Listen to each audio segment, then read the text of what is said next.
أعوذ بالله من الشيطان الرجيم أعوذ بالله من الشيطان الرجيم بسم الله الرحمن الرحيم والصلاة والسلام على أشرف الأنبياء والمرسلين وعلى آله وأصحابه أجمعين.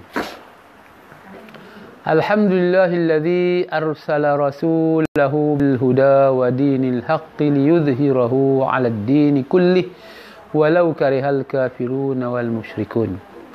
أحمده على نعم لم تزل تترى وأشكره بإرساله على محمد للعالمين بشيرا ونذيرا. أشهد أن لا إله إلا الله وحده لا شريك له شهادة يحط بها عن شاهدها وزرا. وأشهد أن محمدا عبده ورسوله الذي أعز به بعد الذلة. اللهم صل وسلم على عبدك ورسولك محمد وعلى آله وأصحابه الذين رفع الله لهم ذكرا. أما بعد. فيا أيها الإخوان,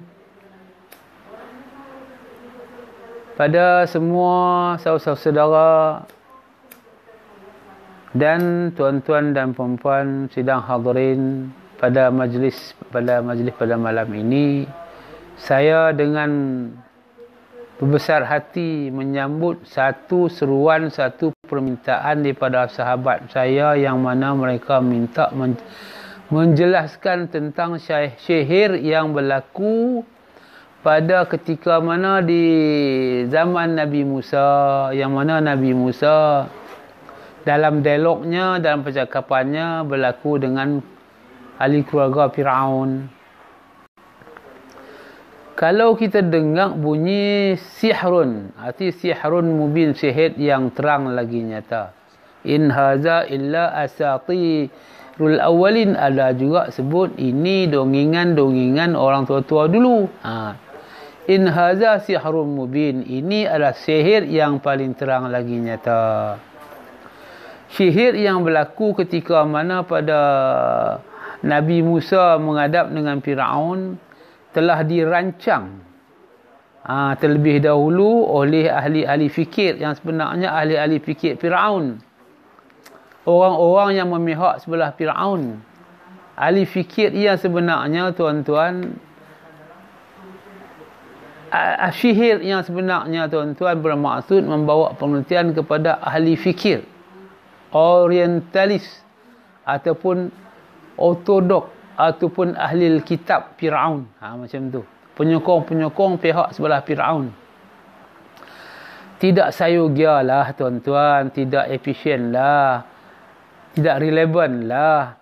Sihir yang diceritakan dalam Quran, Quran membawa cerita kebenaran yang cukup benar. Quran bukan komik ataupun cerita hikayat, riwayat-riwayat hang nadim ke atau hikayat hang tuah ke, bukan macam itu. Quran perkataan yang benar. Sihir di sini benar-benar sihir, bukan sihir ubah pokok jadi mempelam, buah mempelam ubah jadi pokok, bukan sihir macam tu. Ataupun sihir tembok dari Cina tu diubah jadi terlindung tembok, ataupun yang diperbuat oleh David Copperfield tu, macam-macam sihir. Ataupun ahli-ahli sihir yang tunjuk di segenap dalam televisyen juga, yang mana ahli-ahli fikir sihir buat tu, bukan tak sihir juga, tuan-tuan. Saya pun boleh juga buat ilmu sihir. Sihir besi terbang, batu terbang pun saya boleh buat juga. Semuanya itu muslihat. Saya menggunakan satu benang ataupun benang terlindung kaca mata manusia ni tak nampak, boleh beli benang tu terlindung. Sebenarnya kita loncok lah benang tu, kita loncok besi tu, bukan besi berat, besi sedang, janganlah besar sangat melentuk pula nampak. Kita condong sikit tali tu. Saya pernah buat muslihat ni semua. Dia bukan betul. Sihir juga tu, sihir membodoh-bodohkan orang. Tapi sihir kepada Nabi Musa di zaman Nabi Musa tu bukan sihir membodoh-bodohkan orang. Sihir yang betul, sehingga orang Fir'aun kata sihir. Pendapat zaman tu mengatakan sihir. Contohnya begini, saya zahirkan, saya khabarkan sehingga terzahir nampaknya apakah itu sihir yang berlaku di zaman Nabi Musa. Kalau saya tak congkil, tak sahabat, saya tak khabar kepada tuan-tuan, tuan-tuan nampak sihir yang sihir bodoh itulah, sihir yang lali itulah, sihir pembodoh-bodoh orang tu, bukan sihir tu. Ini sihir betul-betul sihir. Macam ni tuan-tuan. Setelah siap dikumpulnya ahli-ahli fikir, ahli sihir tadi, orang Fir'aun tu diketua dengan satu orang ketua, ditanya kepada Nabi Musa. Nabi Musa pun tanya, siapa nak buat dulu, siapa nak mula dulu sihir ni. Kemudian Nabi Musa kemukakan, kamulah mula dulu, kamulah buat dulu. Maka Nabi Musa, maka ahli orang yang menentang dengan Nabi Musa tadi, dia pun pintar, dia pun buat satu cara ilmu sihir baru. Yang mana dalam perkataan sihir dia tu, sebenarnya hujah, bukan buang tali. Maksudnya lempatlah tali kamu dulu. Sebenarnya cakaplah kamu dulu.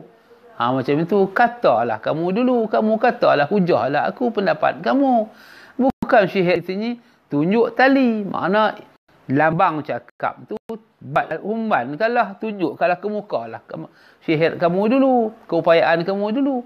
Maka pembesar-pembesar, penyokong-penyokong sebelah Fir'aun, sebelah Fir'aun mengeluarkan pendapat. Sebenarnya macam itu. Bukan humbannya tali. Maksud tali itu pemputang belit, boleh ikat, boleh guna. Tali ni bermaksudnya boleh guna, boleh ikat, boleh buat macam-macam. Boleh apa lagi? Boleh putang belit. Macam itulah. Maka setelah tali itu dihumban, maksudnya jadi ular. Maksudnya jadi ular. Ular ni pula pembelit, pembangut, pembunuh. Makna tu macam itu. Maka tali yang dikeluar ni, dengan keupayaan cakap dia, sebenarnya percakapan orang ni jadi satu percakapan yang cukup baik. Maksudnya bukanlah jadi ular. Ular berarti ular yang kita faham, ular sawah, ular terong selah, bukan ular macam tu. Sebenarnya percakapan yang cukup baik sehingga tak boleh diatasi oleh sesiapa pun. Macam itulah jadilah seekor ular. Jadilah satu kepahaman yang hujah-hujah yang dicakap oleh pembesar-pembesar, penyokong-penyokong Fir'aun ni membawa satu percakapan, hujah-hujah dia dengan dasar-dasar dia, sehingga percakapan ini sehingga percakapan ini dibuatnya supaya tidak dapat dijawab oleh Nabi Musa. Yang sebelah Nabi Musa pula, dia tak panggil tali, dia panggil tongkat. Arti tongkat ni maksudnya boleh menungkat seseorang, boleh membantu seseorang. Yang ni maksud di sini at-tauhid lah, ilmu tauhid lah maksudnya tongkat, bukan tongkat kayu tu. Kalau dicakap pada zaman dahulu ni lagi, Nabi Syuaib tu ketika mana dia berkahwinkan anak dia dengan Nabi Musa, dia kata kepada Nabi Musa, wahai Musa, inilah tongkat pada zaman Nabi Adam, nenek moyang kamu Adam lagi. Inilah tongkat ni sampai kepada aku, dan aku pusaka ni aku bagi pada kamu. Maksudnya ilmu tauhid macam tu. Bukan tongkat kayu, bukan tongkat rotan. Macam tu. Setelah Nabi Musa menggunakan tongkat, menggunakan ilmu tauhid. Macam tu, bukan menggunakan tongkat. Menggunakan kepahaman tauhid. Hujah ilmu tauhid ni dapat menelan. Macam tu. Dapat mengatasi hujah-hujah orang-orang Fir'aun. Sehingga pihak-pihak Fir'aun, orang Fir'aun yang menyokong Fir'aun, bersetuju ini pendapat yang amat baik, yang cukup baik, bagus sungguh. Sehingga kesemua penyokong-penyokong Fir'aun, ahli-ahli sihir Fir'aun, setelah mendengar hujah-hujah Nabi Musa, yang mana Nabi Musa mengeluarkan pendapatnya, menjelaskan ulasannya tentang ilmu tauhid, semua pengikut-pengikut Fir'aun yang menyokong sebelah Fir'aun, iaitu ahli sihir Fir'aun, memeluk agama Islam, terperanjat segera mereka mengucap kalimah tauhid, beriman dengan apa yang dikatakan oleh Nabi Musa ketika itu. Macam tu maksudnya, bukan ulang, bukan Nabi Musa tu tauk tongkat, humban tongkat jadi ulang, tapi cakap macam itulah bunyinya. Sebenarnya pengertiannya mengeluarkan pendapat tauhid tu, hujah-hujah tauhid tu. Sekarang pun saya, tuan-tuan, kalau saya keluar hujah-hujah tauhid tu, tanya tiada Tuhan melainkan Allah tu pun, saya tanya bagi orang kafir, tak tahu. Tapi kalau orang yang mau memikir, yang mau ambil fahami, tiada Tuhan iaitu berhala-berhala, mentiadakan berhala-berhala, mereka akan bersetuju. Jadi kita nak menyampaikan perkara ni bukanlah kata susah sangat, tak susah, tetapi penghalang tu penghalang banyak. Penghalang yang dimaksudkan di sini ketua-ketua, pembesar, ataupun ketua-ketua pembesar sahabat andai mereka, ataupun kepahaman-kepahaman khurafat, kepahaman-kepahaman tahyul akan menentang seseorang tu daripada menerima syahadah. Kalau menerima pun hanya sekadar kata di bibir mulut saja. Jadi maksud kalimah tauhid yang dimaksudkan syihid di sini bukan syihid ubah pokok mempelam jadi buah mempelam jadi buah, ataupun ubah kipas jadi cermin, ubah kertas jadi duit. Bukan tak syihid, itu pun syihid juga, tapi syihid ini betul-betul realiti. Percakapan, perkataan, pengertian ilmu tauhid ni dapat menelan semua bidang-bidang ilmu tauhid, bidang-bidang ilmu yang membawa kepada batalnya akal, batalnya kepahaman yang sebenar. Ilmu tauhid ni dapat membatalkan kepahaman-kepahaman yang tak tinggi, kepahaman-kepahaman yang salah.